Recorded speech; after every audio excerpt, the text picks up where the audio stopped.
Shut up, you pathetic little man. Wow, things just got heated in the growing civil war that has, I guess, taken over parts of the right after Nigel Farage's brutal sacking of the former Reform UK Deputy Leader Ben Habib. It was Lee Anderson, Reform's attack dog and chief whip, who decided to throw that insult at Habib after he criticised him for plagiarising a post on X. When that happened, and I should point out, Lee Anderson did plagiarise the post from my friend Bernie Spoffforth, Artemis is Now, but he insists that he did not know about it.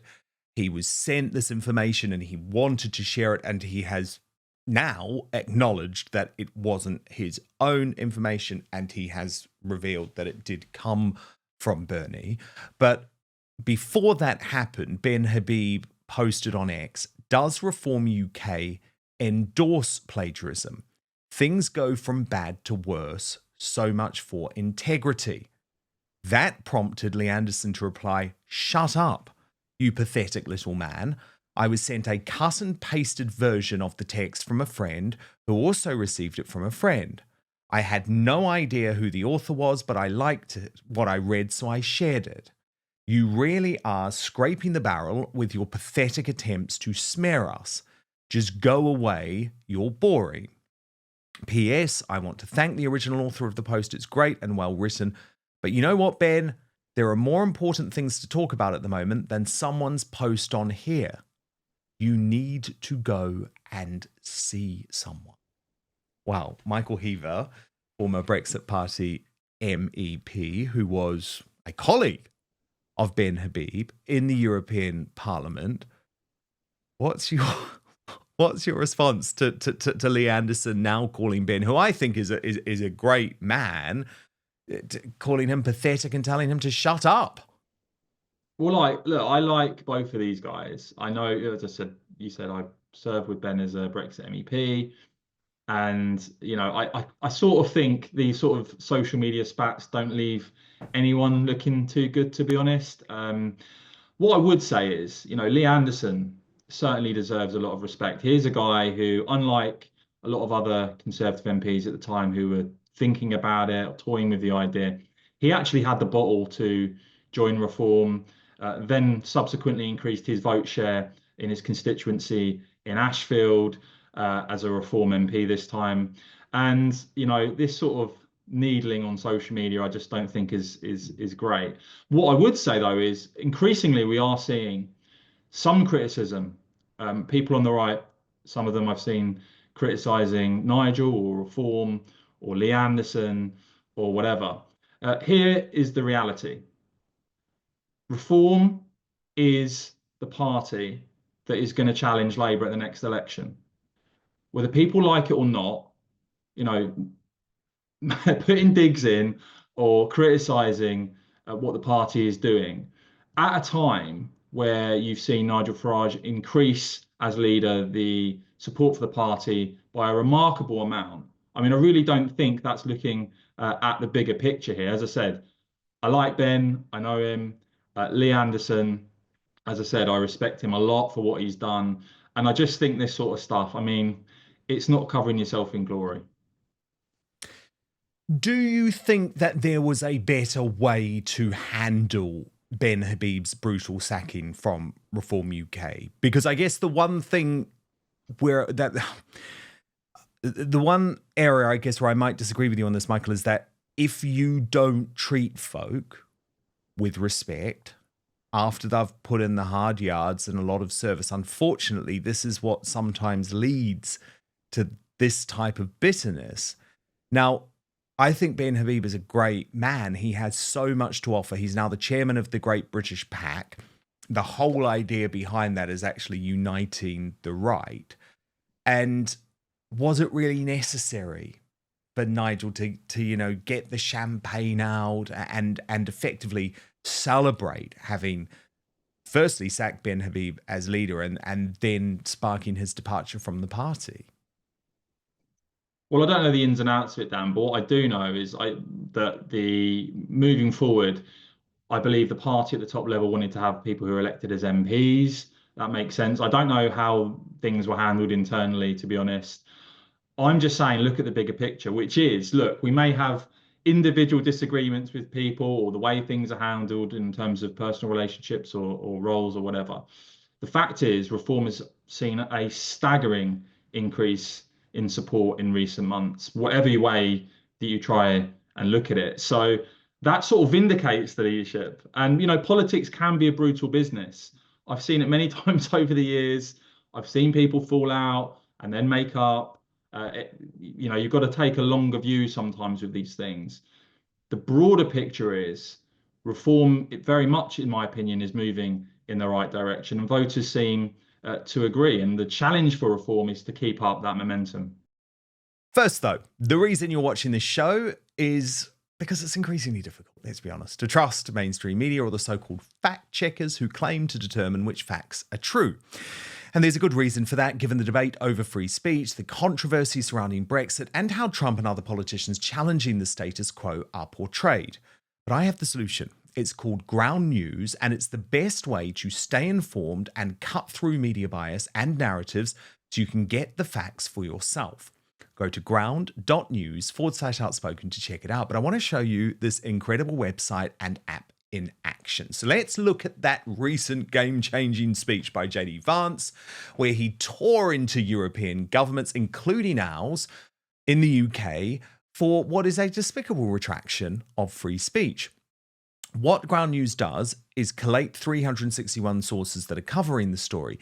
Then it instantly shows how the bias changes based on whether the outlets lean to the left or the right. This is called the bias distribution service. Then you can see every article about the topic broken down by the political position and ownership of the publication. And it's totally fascinating, this, because you can see quite clearly that outlets like Newsmax and GB News, considered to be on the centre-right, give fair and accurate coverage, and they focus on how Vance finally had the guts to point out some uncomfortable truths.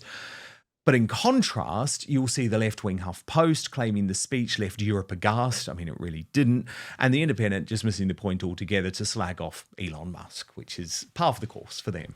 What's more, though, Ground News actually gets to know you personally, providing you with the news stories you're interested in while also analysing your own biases.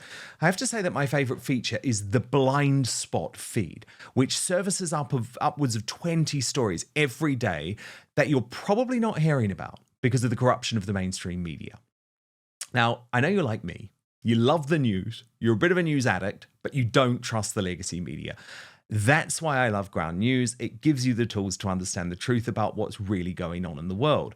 Personally, I have the app on my phone. I use the website all the time.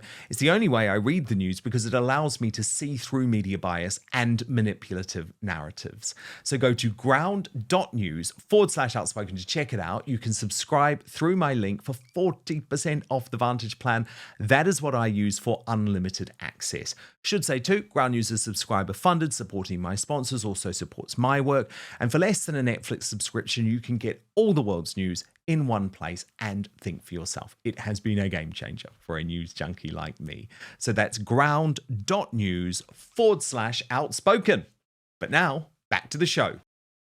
Do you understand why Nigel Farage has been really tough on people who he doesn't want to be part of the party, people who don't pass these very stringent vetting procedures? And I guess the two most famous examples, and I'd actually like you to comment on both of them separately, actually, but the two most famous examples are Katie Hopkins, who has said she'd love to run to be a Reform UK MP. She wants to support the party, but she thinks she's been cast out, that they are not interested in her because her brand is too toxic, I guess, or that's what they would argue.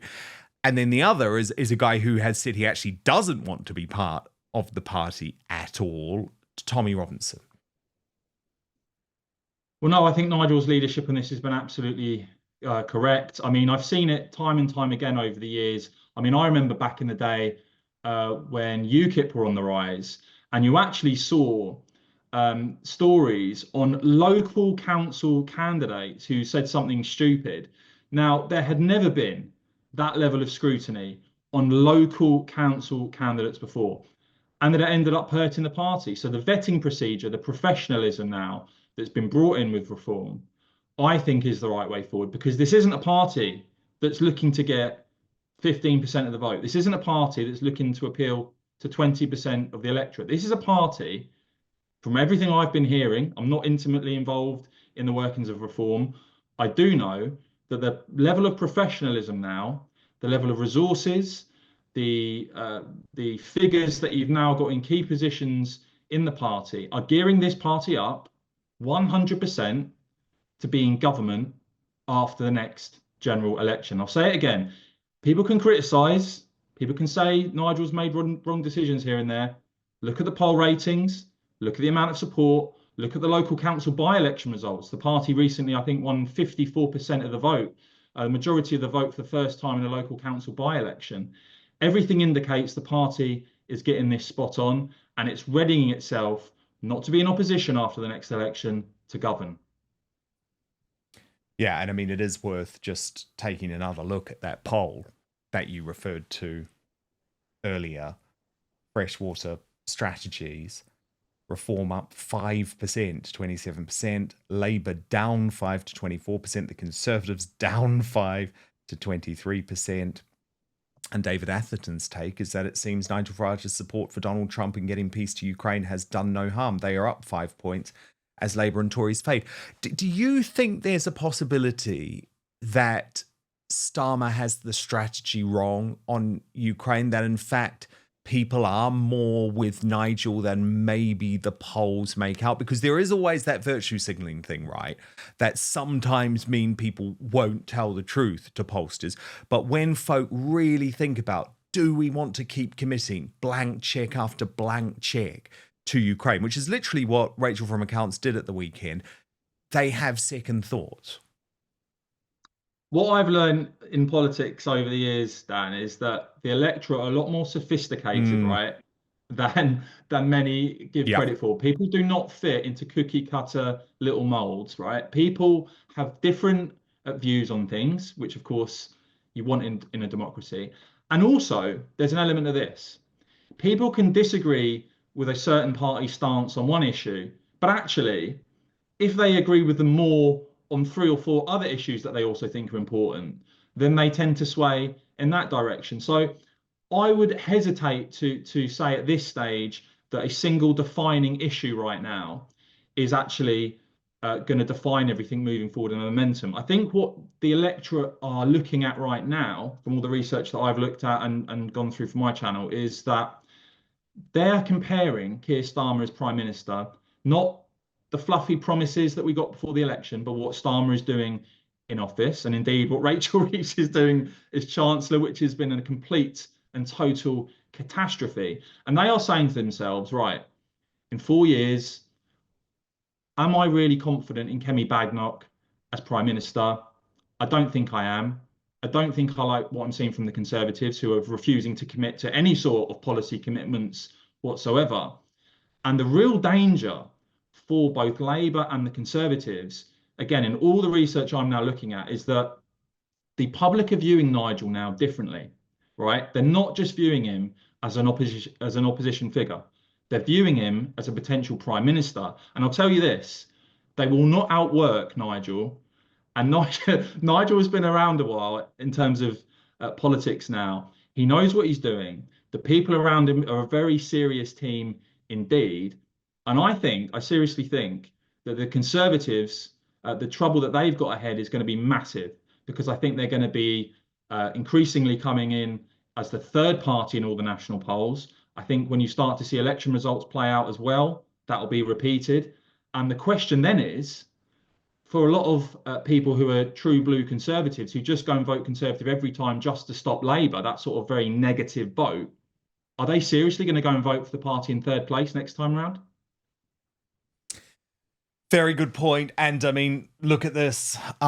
Even today from Reform UK, young reformers leafleting, and I think that's really interesting as well, isn't it? Can Farage really boost a Gen Z appeal, which he certainly seems to be doing? So what is the path? What is the path? The big question is, what is the path for Nigel Farage to enter number 10 Downing Street? Thank you so much for watching Dan Wootton Outspoken. Please click on my face just to the bottom left to subscribe to this brand new independent news source and turn on the notification bell so you'll be alerted to our brand new live shows, uncancelled interviews, and special royal episodes. Outspoken is also now available as a podcast, so you can listen to the show every weekday on the go, wherever you are.